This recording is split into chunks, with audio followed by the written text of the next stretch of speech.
పెద్దోళ్ళ తెరువు పోతలేవు, గరీబోళ్ళం మాత్రం కూలగొడుతున్నావని రాహుల్ గాంధీ రేవంత్ రెడ్డిని అడుగుతున్నాడా? ఆయన మాట్లాడాడు. ఆడపోయి రాహుల్ గాంధీ బీహార్లో ఓట్ చోరీ అంటున్నాడు. బీహార్లో ఓట్ చోరీ అంటున్నావు, మరి జూబ్లీ హిల్స్లో నీ రేవంత్ రెడ్డి ఓట్ చోరీ చేస్తుండు కదా. ఒక్కింట్లో 43 ఓట్లు రాయించిండు, ఒక్కొక్కరికి 3 ఓట్లు రాయించిండు రేవంత్ రెడ్డి. మరి ఈ ఓట్ చోరీ గురించి ఎందుకు మాట్లాడవు? నీ రేవంత్ రెడ్డిని అడగవా?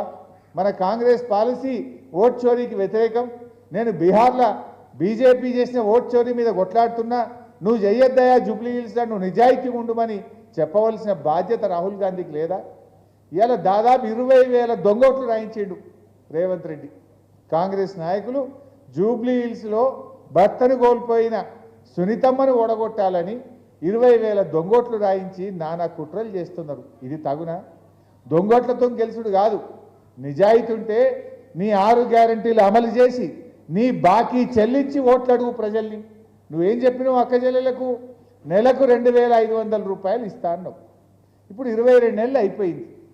ప్రతి అక్కకు చెల్లెకి ఎంత బాకీ పడ్డావు? నువ్వు 55,000 బాకీ పడ్డావు. రేవంత్ రెడ్డి దొంగోట్లు వేసుడు కాదు, నిజాయితీ ఉంటే జూబ్లీ హిల్స్ అక్క చెల్లెళ్లకు ఒక్కొక్క 18 ఏళ్ళు నిండిన ప్రతి చెల్లెకు ప్రతి అక్కకు 55,000 బాకీ పడ్డావు. గదిచ్చి ఓటు అడుగు నీకు తెలివి ఉంటే. లేదు, అవ్వ తాతకు 4,000 పింఛన్ ఇస్తా అన్నావు. కేసీఆర్ గారు దోశ ఉంటే 1000 ఎత్తా అంటే 1000 చేసిండు. మళ్ళీ గెలిస్తే 1000ని 2,000 చేస్తా అన్నాడు, బరాబర్ 2,000 చేసిండు. నువ్వేమన్నావు? నేను 4,000 ఇస్తా అన్నావు. ఇంకా 4,000 ఇచ్చి మాట్లాడు. ఇచ్చిండా? ఇయ్యలేదు కదా. మరి ఈరోజు మీరు ఆలోచించండి. ఇవాళ కేసీఆర్ గారేమో మాట అంటే మాట మీద ఉన్నాడు. 22 నెలలు అయింది కదా, 22 నెలలు ఇంటూ 2,000 అంటే ఒక్కొక్క అవ్వకు తాతకు భర్త చచ్చిపోయిన చెల్లెలకు 44,000 బాకీ పడ్డాడు రేవంత్ రెడ్డి. రేవంత్ రెడ్డి నీకు నిజాయితీ ఉంటే గా ముసలోళ్ళకు 44,000 ఇచ్చినాక ఓటు అడుగు జూబ్లీ హిల్స్లో. ఈ దొంగ ఓట్లు ఎందుకయ్యా నీకు? చెప్పిన పని చేయి. నేను కొత్తది అడుగుతలేను, గొంతమ్మ కోరిక అడుగుతలేను. ఎలక్షన్లో కూడా బాండ్ పేపర్ వంచినావు. నేను గద్దె మీద కూర్చుంటే 4,000 పింఛన్ ఇస్తా అన్నావు. 2 ఏళ్ళు అయింది, ఇంకెప్పుడు ఇస్తావు అని అడుగుతున్నా. నువ్వు చేసింది ఏమున్నది? హైడ్రా పేరు మీద పేదోళ్ళ ఇల్లు కూల్చుడు. కేసీఆర్ ఉండగా బస్తీ దవాఖానలు పెట్టి మంచిగా వైద్యం చేయించిండు. బస్తీకి దవాఖాన పెట్టినామా లేదా? 350 దవాఖానలు పెట్టినాం.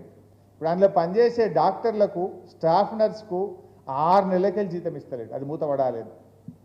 మందులు లేవు. 108 రకాల మందులు మేము పెడితే ఇప్పుడు 20-30 రకాల మందులు కూడా లేవు. ఎర్రగోలి పచ్చగోలి అంతే, అన్ని మందులు బంద్ పెట్టిండు. బస్తీ దవాఖానలు నాగం చేసిండు. డెలివరీకి పోతే కొండాపూర్లో కేసీఆర్ కిట్ ఇచ్చి తల్లిని బిడ్డను రూపాయి ఖర్చు లేకుండా ఆటో కిరాయి లేకుండా ఇంటికాడ తెచ్చినాం. అది బంద్ పెట్టిండు. న్యూట్రిషన్ కిట్ బంద్ పెట్టిండు. బతుకమ్మ చీరలు బంద్ పెట్టిండు. పిల్లల స్కాలర్షిప్లు బంద్ పెట్టిండు. దళిత బంధు బంద్ పెట్టిండు. బీసీ బంధు బంద్ పెట్టిండు. మైనార్టీది బంద్ పెట్టిండు. అన్ని పథకాలు కోత పెట్టుడు తప్ప కొత్తగా ఇచ్చింది ఏమున్నది? కేసీఆర్ 20,000 లీటర్ల దాకా నీళ్లు ఫ్రీగా ఇచ్చిండు. ఇప్పుడు వాళ్ళకి బిల్లులు పంపుడు మోపు చేసిండు. బిల్లులు పంపి నల్ల బిల్లులు పాతయి కట్టురు అని పెద్ద పెద్ద కాయిదాలు వంచుతుండు. ఇంతకుముందు 3 వద్దులకు ఒకసారి నల్లా వచ్చు. బీఆర్ఎస్ వచ్చినాక కేసీఆర్ వచ్చినాక మంచిగా పెద్ద పెద్ద ట్యాంకులు కట్టి ప్రతిరోజు నల్ల నీళ్ళు వచ్చేటట్టు చేసిండు హైదరాబాద్లో. గరీబ్ వాళ్ళకి ఫ్రీగా నీళ్ళు ఇచ్చిండు మన కేసీఆర్. రేవంత్ రెడ్డి రాగానే అంత కింది మీద అయిపోయింది. కుళ్ళు నీళ్ళు వస్తున్నాయి, నల్ల బిల్లులు మోపోయినాయి. పరేషాన్ చేస్తుండు. మళ్ళీ ఇది అర్థమైతలేదా మనకు? అంత మోసం దగా చేసిండు. మరి అందుకే మీరు కూడా ఆలోచించాల్సింది ఏంటంటే, ఇక ఆయన ఓడగొడితేనే, ఆయనకు సురుకు విడితేనే రేవంత్ రెడ్డికి అర్థమవుతుంది. ఎందుకు ఇప్పుడు ఏమంటాడు? అప్పుడేమన్నారు? బాండ్ పేపర్ ఇచ్చి ప్రామిసరీ నోట్లు రాసిచ్చిండ్రు. సంతకాలు పెట్టి భద్రంగా పెట్టుకోండి, 100 రోజుల్లో ఇస్తాం. వీళ్ళని నమ్మటట్లేరని ఆడికెళ్ళి సోనియా గాంధీని రాహుల్ గాంధీతో చెప్పించారు. మా జిమ్మెదార్ రేవంత్ రెడ్డి ఇవ్వకపోయినా మేము ఇప్పిస్తామని చెప్పి వాళ్ళు ఉత్తరాలు రాసిండ్రు. ఇప్పుడు వాళ్ళేమో పత్తలేరు. వాళ్ళు పత్తలేరు, ఈయన ఇత్తలేడు. మరి మనం ఏం చేయాలి? ఇప్పుడు తప్పిపోయి ఎవరన్నా కాంగ్రెస్ కోటేస్తే జూబ్లీ హిల్స్లా ఏమంటాడు? నేను పేదోళ్ళ ఇల్లు గులగొట్టినా నాకే ఓటేసిండ్రు, నేను కరెక్టే అంటాడు. నేను 4,000 పింఛన్ ఎగ్గొట్టినా నాకు ఓటేసిండ్రు, నేను బరాబరే ఉన్నా, ఇచ్చేదే లేదు పో అంటాడు. తులం బంగారం ఇస్తా అన్నాడు. కేసీఆర్ ₹1,00,000 ఆడవిల్ల పెళ్లి కళ్యాణ లక్ష్మి ఇస్తే నేను తులం బంగారం కలుపుతా అన్నాడు. తులం బంగారం లేదు, ఆ 1,00,000 కూడా చక్కగా ఎత్తలేదు. నేను తులం బంగారం ఎగబెట్టినా నాకే ఓటేసిండ్రు అంటాడు. మహాలక్ష్మి కింద 2,500 ఇస్తాను ఎగబెట్టినా అయినా నాకే ఓటేసిండ్రు, ఇచ్చేదే లేదు పో అంటాడు. మరి ఆయనకు సురుకు పుట్టాలి.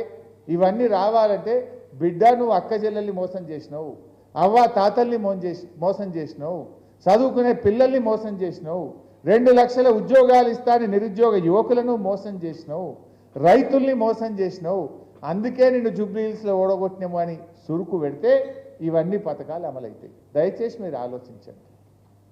జూబ్లీ హిల్స్లో బీజేపీ అంటారా, అది డిపాజిట్ వచ్చే కష్టం ఉండదు, అది గెలిచే పరిస్థితి లేదు. బీజేపీ కోటేస్తే వట్టిగా వేస్ట్ అయిపోతుంది. మనము 2 ప్రభుత్వాలకు బుద్ధి చెప్పాలంటే బీఆర్ఎస్ను, మాగంటి సునీతమ్మను, భర్తను కోల్పోయిన చెల్లెల్ని మీరందరూ కూడా దీవించాలి. ఆ అమ్మ మీకు అందుబాటులో ఉంటుంది, మేమందరం అండగా ఉంటాం.